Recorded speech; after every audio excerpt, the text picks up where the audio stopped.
Nós vemos pessoas que foram importantes no meio do povo de Deus, mas que eram pecadores, pessoas que eram incoerentes, pessoas que tinham falhas terríveis no seu caráter.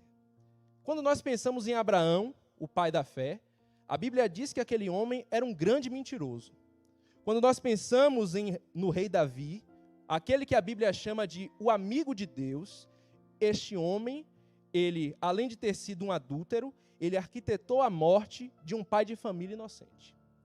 Quando vemos, irmãos, a história dos apóstolos de Cristo, não é diferente. Os 12 apóstolos traíram ao Senhor Jesus no momento que ele mais precisava. E o apóstolo Paulo nem se fala.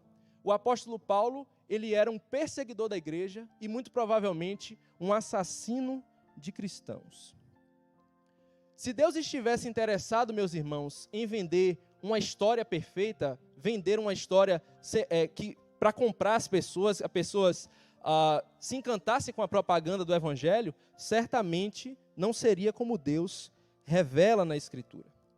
Quando nós lemos a genealogia do Senhor Jesus, no Evangelho de Mateus e no Evangelho de Lucas, nós vemos também a mesma coisa. Vemos pecadores, vemos pessoas marcadas por pecados terríveis. Toda a genealogia, meus irmãos, de reis, de figuras importantes na história, elas são construídas mostrando pessoas nobres na sua linhagem, pessoas de sangue azul, pessoas idealizadas, pessoas perfeitas. Se você para conhecer um pouco sobre as histórias greco-romanas, você vai ver que é assim.